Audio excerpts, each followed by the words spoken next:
이 도시는 여러 분 세금으로 만들어졌습니다. 그런데 문제는 이 도시가 과거의 실패가 아니라는 겁니다. 사람이 없어도 도시는 멈추지 않습니다. 불은 계속 켜져야 하고, 도로와 공원은 관리돼야 하고, 텅 빈 공공시설도 운영비가 나갑니다. 즉, 이건 한 번 쓰고 끝난 돈이 아니라 지금 이 순간에도 계속 들어가고 있는 비용입니다. 도시는 보통 망한 다음에 문제가 되는 게 아닙니다. 망하기 전에 먼저 숫자가 무너집니다. 재정이 흔들리고 상가는 비어 있고 사람은 머물지 않습니다. 오늘은 그 신호가 이미 나타난 곳들만 모아서 유령 도시화 위험이 가장 높은 혁신 도시 탑7을 데이터로 정리해봤습니다. 이런 주제, 불편하지만 피할 수는 없습니다. 구독해두시면 다음 도시 이야기도 이어서 정리해보겠습니다. 자, 시작하겠습니다. 유령도시 추리는 대구 혁신도시입니다. 대구 혁신도시는 완전히 망한 도시가 아니라 상권부터 경고 신호가 먼저 나타난 혁신도시입니다. 유령도시화 위험 점수는 46.3점입니다. 세부적으로 보면 재정구조 점수 1.3점, 상가 공실 점수 32.5점, 인구구조 점수 12.5점입니다. 점수만 놓고 보면 상가 공실 지표에서 먼저 위험 신호가 나타난 도시라는 의미입니다. 대구 혁신도시는 첨단 의료, 에너지, 공공금융 기능을 묶은 대도시형 혁신도시로 조성됐고, 대구시 공식 자료 기준으로 총 12개 공공기관 3,800여 명의 직원이 대구로 옮겨왔습니다.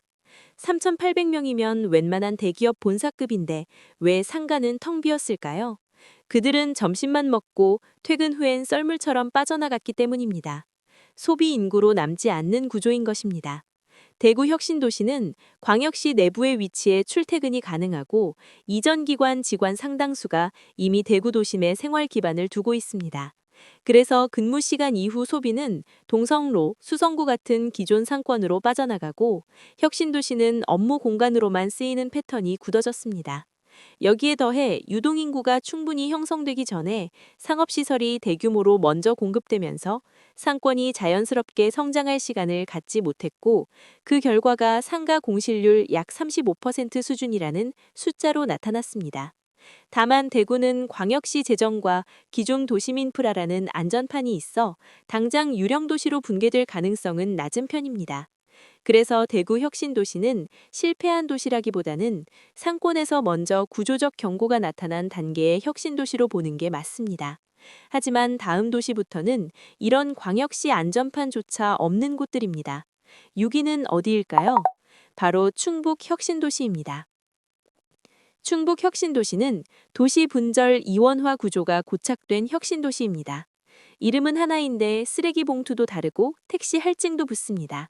하나의 도시인데 두 개의 심장이 따로 뛰는 꼴입니다. 유령도시화 위험 점수는 66.3점입니다. 세부적으로 보면 재정구조 점수 18.8점, 상가 공실 점수 27.5점, 인구구조 점수 20.0점입니다. 충북 혁신도시는 진천군과 음성군의 경계에 조성된 혁신도시입니다. 겉으로 보면 하나의 신도시처럼 보이지만 행정구역과 생활권은 처음부터 두 군으로 나뉜 구조입니다. 이곳에는 한국가스안전공사, 한국소비자원, 국가기술표준원 등을 포함해 총 11개 공공기관이 이전해 있습니다. 충북 혁신도시의 핵심 문제는 이 인력과 소비가 도시 한가운데로 모이지 않는 구조라는 점입니다. 일부 인력은 진천 쪽으로, 일부는 음성 쪽으로 흩어져 거주하고 생활 소비 동선 역시 각 군의 기존 생활권으로 갈라집니다. 그 결과 혁신도시 중심 상권은 항상 절반만 작동하는 구조가 되고 저녁이나 주말이 되면 도시 전체가 하나로 살아 움직이기보다는 조각난 생활권만 남는 모습이 반복됩니다. 상가 공실률이 20% 후반대에서 쉽게 내려오지 않는 이유도 단순한 경기 문제라기보다 도시 분절 구조로 인해 수요가 한 곳에 쌓이지 않기 때문입니다. 재정 측면에서도 진천구는 자체 재정 여력이 크지 않고 음성구는 기존 도심 관리 부담을 안고 있어 혁신도시의 추가적인 성장 동력을 지속적으로 투입할 수 없는 구조입니다. 그래서 충북 혁신도시는 실패한 도시라기보다는 도시 분절 구조로 인해 수요가 제대로 쌓이지 않는 구조의 혁신도시로 이해할 수 있습니다. 그리고 다음 도시부터는 이런 구조적 문제 위에 재정 부담과 인구 이탈이 더 직접적으로 겹쳐지기 시작합니다. 5위는 어디일까요? 공공기관이 빠지면 같이 멈출 수밖에 없는 구조의 도시. 전북 혁신도시가 5위를 차지했습니다. 유령도시와 위험점수는 71.3점입니다. 세부적으로 보면 재정구조 점수 27.5점, 상가 공실 점수 23.8점, 인구구조 점수 20.0점입니다. 점수만 놓고 보면 상권과 인구구조가 이미 불안한 상태에서 재정 부담까지 함께 올라온 도시입니다. 전북 혁신도시는 전주시와 완주군의 경계에 조성된 혁신도시입니다. 겉으로 보면 전주 생활권에 깊게 연결돼 있습니다. 이곳에는 국민연금공단을 중심으로 한국국토정보공사, 농촌진흥청 산하기관 12개 공공기관이 이전해 있습니다. 특히 국민연금공단은 단일 기관만으로도 도시 고용과 소비의 상당 부분을 차지하는 압도적인 앵커 기관입니다. 문제는 이 강력한 공공기관을 중심으로 민간 경제축이 충분히 자라지 못했다는 점입니다. 이 구조에서는 공공기관의 조직 축소, 인력 순환, 예산 긴축 같은 변화가 생기면 도시 전체가 동시에 영향을 받습니다. 상가 공실률이 20% 중후반대를 유지하는 이유도 단순한 경기 문제라기보다 공공기관 의존 구조로 벗어나지 못했기 때문입니다. 재정 측면에서도 완주군은 자체 재정 여력이 크지 않고 전주시는 기존 도심 관리 부담을 안고 있어 혁신도시의 추가적인 성장 동력을 지속적으로 투입할 수 없는 구조입니다. 그래서 전북 혁신도시는 당장 붕괴된 유령도시는 아니지만 공공기관 하나의 도시가 묶여있는 위험 단계에 진입한 혁신도시로 해석됩니다. 그리고 다음 도시부터는 이런 공공기관 의존 구조 위에 인구 구조 자체가 빠르게 무너지기 시작합니다. 4위는 바로 강원 혁신도시, 흔히 말하는 원주 혁신도시입니다. 남들은 하나 받기 힘든 혁신도시에 기업도시 타이틀까지 정부가 줄 수 있는 선물은 다 몰아준 곳이 있습니다. 하지만 지금 그곳은 두 개의 심장이 아니라 두 개의 짐을 짊어진 도시가 됐습니다. 유령도시화 위험 점수는 71.3점입니다. 세부적으로 보면 재정구조 점수 31.3점, 상가 공실 점수 27.5점, 인구구조 점수 12.5점입니다. 국민건강보험공단, 건강보험심사평가원 등의 국내 최대급 공공기관 본사까지 이전하면서 혁신도시, 공공기관, 민간기업까지 다 모인 도시로 이상적인 성공 모델로 거론됐습니다.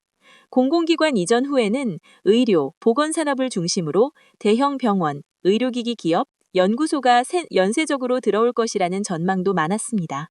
하지만 시간이 지나면서 결과는 기대와 달라졌습니다. 공공기관은 정착했지만 기업도시를 통해 기대했던 대규모 민간기업 유입과 산업 확장은 제한적인 수준에 그쳤습니다. 일부 의료기기 업체와 연구시설은 들어왔지만 도시 전체의 고용과 소비 구조를 바꿀 만큼 민간 성장 엔진은 끝내 만들어지지 못했습니다. 그 결과 강원 혁신도시, 원주는 혜택을 가장 많이 받은 도시였지만 그 혜택을 살리지 못한 도시가 됐습니다.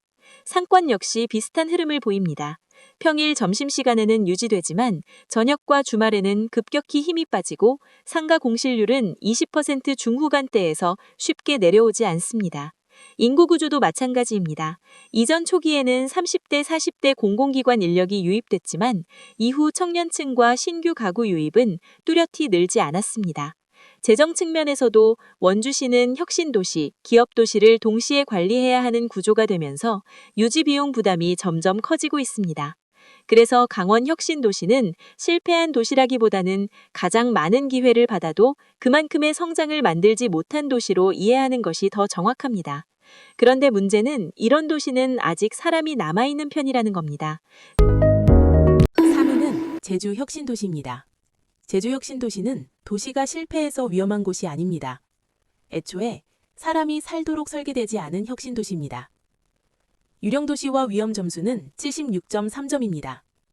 세부적으로 보면 재정구조 점수 36.3점, 상가 공실 점수 25.0점, 인구구조 점수 15.0점입니다. 이 점수에서 가장 눈에 띄는 건 재정 점수입니다. 이곳은 공공기관 연수, 교육, 국제교류 기능을 중심으로 한 행정연수형 혁신도시로 설계됐습니다. 실제로 이곳에는 국세공무원 교육원, 공무원 연수원, 각종 공공교육, 연수기관 등 8개 공공기관이 이전해 있습니다. 문제는 이 기관들의 성격입니다. 대부분이 상시 근무 상주 인구를 만들어내는 기관이 아니라 단기 연수, 순환 근무, 일정 기간 머물다 떠나는 체류형 기관이라는 점입니다.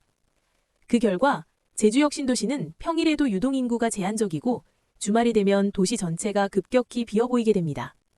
상권이 살아나기 어려운 구조인 이유도 여기에 있습니다. 식장, 카페, 생활상점이 일상 수요가 아니라 연수 일정에 따라 좌우되는 구조에서는 안정적인 상권이 형성되기 어렵습니다. 상가 공실률이 상대적으로 낮아 보이는 구간이 있어도 실제로는 단기 임대와 잦은 교체가 반복되는 불안정한 상권 구조가 이어지고 있습니다. 인구 구조 역시 마찬가지입니다. 제주혁신도시는 청년층과 신혼가구가 장기 거주를 선택하기에는 일자리와 교육, 생활 인프라가 부족합니다. 그래서 이곳은 인구가 급격히 빠져나간 도시라기보다 애초에 인구가 쌓이지 않는 도시에 가깝습니다.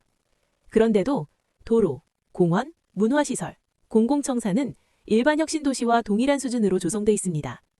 즉, 사람이 많지 않아도 유지비는 계속 발생하는 구조입니다. 이 유지비는 관광 수입이 아니라 결국 지방재정과 중앙정부 재정, 즉 세금으로 충당됩니다. 그래서 제주혁신도시는 단기간에 붕괴될 도시는 아니지만 계속 비용이 들어가는 정체형 유령도시라는 위험 신호를 가장 먼저 보여주고 있는 사례입니다.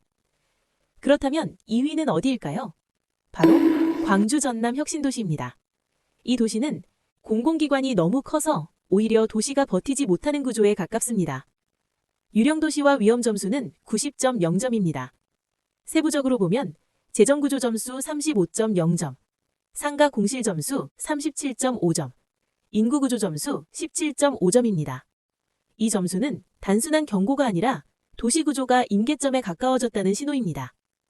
광주 전남 혁신도시는 한전을 중심으로 한 에너지 산업 클러스터를 목표로 조성된 혁신도시입니다. 실제로 이곳에는 한전을 포함해 16개 공공기관이 이전했습니다. 공공기관 숫자만 보면 전국 혁신도시 중에서도 가장 성공한 사례처럼 보일 수 있습니다.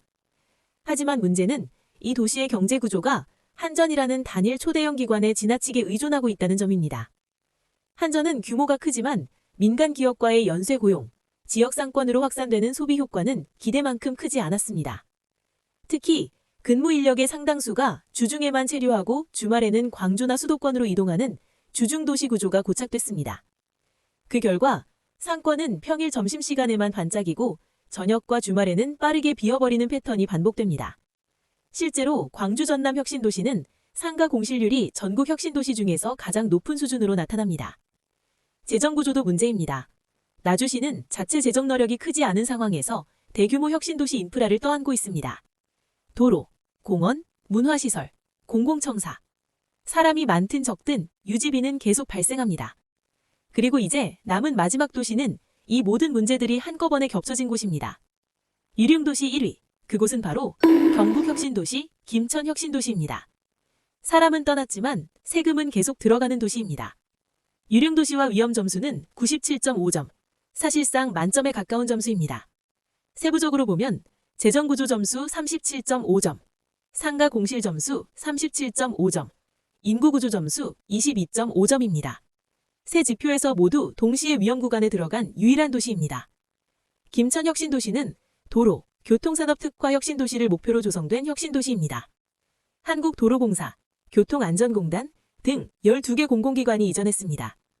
김천혁신도시의 근무 인력은 다수가 주중에만 머물고 주말이면 대구, 구미, 수도권으로 이동합니다. 즉, 도시는 매일 사용되지만 생활은 이루어지지 않는 구조입니다. 그 결과 상권은 붕괴에 가깝게 무너졌습니다. 김천혁신도시의 상가 공실률이 40%를 넘나드는 수준으로 전국 혁신도시 중에서도 가장 심각한 상태에 해당합니다. 식당은 점심 장사만 버티고 저녁 장사는 포기한 곳이 적지 않습니다. 프랜차이즈가 들어왔다가 1, 2년 안에 빠져나간 사례도 반복적으로 확인됩니다. 인구구조 역시 버티기 어렵습니다. 청년층 비율은 낮고 신혼가구 정착은 제한적입니다. 결국 학교, 학원, 병원, 문화시설 같은 생활 인프라는 충분한 수요를 만들지 않습니다. 가장 큰 문제는 이 모든 상황 속에서도 도시는 계속 유지돼야 한다는 점입니다. 사람이 없어도 도로는 관리돼야 하고 가로등은 켜져야 하며 공원과 공공시설은 운영됩니다. 이 유지비는 김천시 재정만으로 감당하기 어렵고 결국 지방재정과 중앙정부 재정, 즉 세금으로 충당됩니다. 그래서 김천혁 신도시는 단순히 침체된 도시가 아니라 지금 이 순간에도 비용이 누적되고 있는 도시에 가깝습니다. 오늘 보신 순위는 특정 도시의 성공과 실패를 단정하기 위한 것이 아닙니다. 같은 세금, 같은 제도 아래서도 도시가 어떤 구조로 설계되었는지에 따라 결과가 얼마나 달라지는지를 보여주는 사례에 가깝습니다. 우리가 낸 세금이 도시의 벽돌이 되었을 때 그 벽돌이 가치를 발휘하는지 아니면 비용만 발생시키는 짐이 되는지는 결국 구조에 달려 있습니다. 공공기관의 숫자보다 중요한 것은 그 기관이 사람을 남게 만드는지, 생활을 만들어내는지, 그리고 시간이 지나도 스스로 유지될 수 있는 구조를 갖췄는지입니다. 이 영상이 어디가 옳을까를 판단하기보다 도시가 어떤 구조를 가질 때 위험해지는지를 이해하는 데 도움이 되었으면 합니다. 앞으로도 숫자와 구조를 통해 도시의 변화를 차분하게 살펴볼 예정입니다. 이런 분석을 계속 함께 보고 싶으시다면 부동산 지우랩 구독으로 같이 지켜봐 주세요. 시청해주셔서 감사합니다.